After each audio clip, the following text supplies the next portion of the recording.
नमस्ते छात्रों, आज हम एक बहुत ही इम्पोर्टेंट टॉपिक कर रहे हैं अनुच्छेद लेखन के लिए, जो कि सीबीएसई क्लास 10, आईसीएसई क्लास 10 बच्चों के लिए इम्पोर्टेंट है। बट स्पेशली मैं ये ले रही हूँ सीबीएसई क्लास 10 के लिए। बहुत ही इम्पोर्टेंट टॉपिक है अनुच्छेद लेखन का, जो कि है G20 और भारत। तो आइए शुरू करते हैं। तो बच्चों, ये अनुच्छेद मैंने इस पर्टिकुलर बुक से ले रखा है, जिसका लिंक मैं आपको डिस्क्रिप्शन में दे दूंगी। बहुत ही ज़बरदस्त क्वेश्चन बैंक है ये, most likely CBSE question bank for class 10 for Hindi B 2024 examination के लिए है बच्चों। इसमें सभी कॉम्पिटेंसी फोकस्ड क्वेश्चंस इंक्लूडेड है, कंप्लीट गाइड है सेल्फ स्टडी के लिए, मल्टीपल चॉइस क्वेश्चन सभी इंक्लूडेड है, एक्सट्रैक्ट बेस्ड पद्यांश या गद्यांश पर बेस्ड क्वेश्चंस इंक्लूडेड है। बेस्ट पार्ट है, प्रीवियस ईयर्स के बोर्ड क्वेश्चंस भी इंक्लूडेड है। तो मैं लिंक दे दूंगी डिस्क्रिप्शन में, आप देख सकते हैं। आइए शुरू करते हैं हम अपना अनुच्छेद, जो कि है G20 और भारत। तो पहले संकेत बिंदु देख लेते हैं। G20 क्या है, कार्यशैली और भारत की क्या भूमिका है, और गठन का क्या कारण है, ये क्यों फॉर्मुलेट हुआ है, G20 क्यों बना है। ठीक है, तो आइए पढ़ते हैं।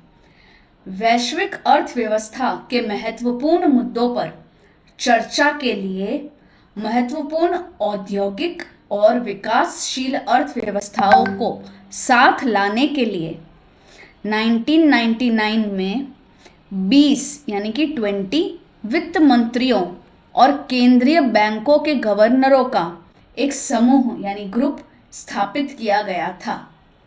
इसी समूह को G20 कहा जाता है।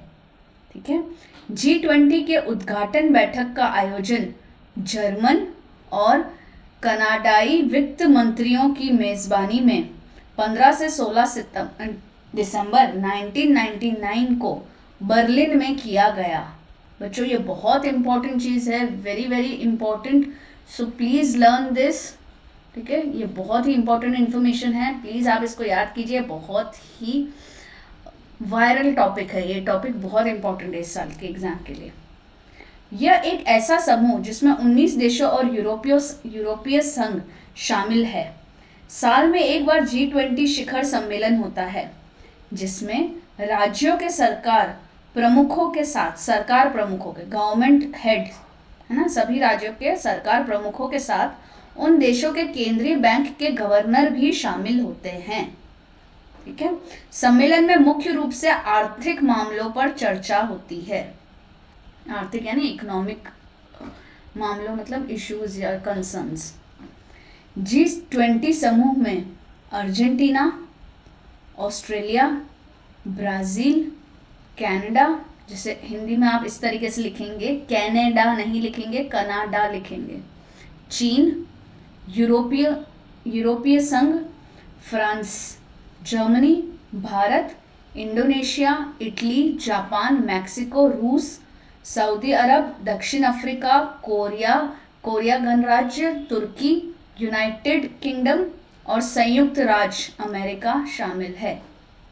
United states of America. ये सभी सदस्य मिलकर दुनिया की जीडीपी का 85% हिस्सा बनाते हैं। ठीक है, टोटल वर्ल्ड जीडीपी का 85%। इसके अलावा इन देशों का वैश्विक व्यापार में हिस्सा भी 75% है, और दुनिया की 2/3 यानी 2/3 आबादी यही निवास करती है, यही रहती है।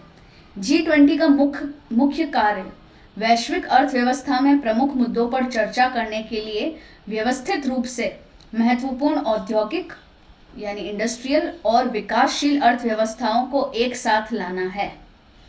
इसके साथ ही यह वैश्विक आर्थिक स्थिरता और सतत विकास के लिए सदस्य देशों के बीच नीति समन्वय बनाए रखने का कार्य भी करता है। भारत की G20 की अध्यक्षता इन दिनों खूब चर्चा में है। दरअसल हमारे देश ने पहली बार विश्व के सबसे शक्तिशाली समूह G20 की अध्यक्षता 1 दिसंबर 2022 को ग्रहण की है। चारों ओर ये शोर है कि G20 में भारत ही एकमात्र ऐसा देश है जो एक अगुवा राष्ट्र की भूमिका निभाएगा। यह सभी भारतवासियों के लिए गर्व का विषय है। तो बहुत ही इम्पोर्टेंट टॉपिक पे मैंने आपको अनुच्छेद लेखन दे दिया है। आप प्लीज़ इसे कॉपी करें, इसके इम्पोर्टेंट जो वर्ड्स है, इम्पोर्टेंट इंफॉर्मेशन है ना, वो सभी नोट डाउन करें और इसे अपने शब्दों में लिखने की कोशिश करें। और इस बुक से मैंने इस चीज़ को लिया है अनुच्छेद, और मैंने इसका लिंक भी डिस्क्रिप्शन बॉक्स में दे दिया है। तो इन सभी के अलावा इस पर्टिकुलर बुक में सभी चीज़ें दे रखी है। इस बुक में अपठित गद्यांश, पदबंध, रचना के आधार पर वाक्य रूपांतरण, समास, मुहावरे, पूरा ग्रामर दे रखा है। अपठित गद्यांश दे रखा है। स्पर्श जो आपकी टेक्स्ट बुक है, स्पर्श, फिर गद्य खंड, संचयन, सभी के क्वेश्चंस, लेखन जो राइटिंग वाला पार्ट है, सभी चीज़ें इस बुक में इंक्लूडेड है। तो ओवरऑल बहुत ही अच्छा परचेज है, तो आप लिंक पे जाके चेक कर सकते हैं। So bye bye my dear students and wish you all the very best for your exams.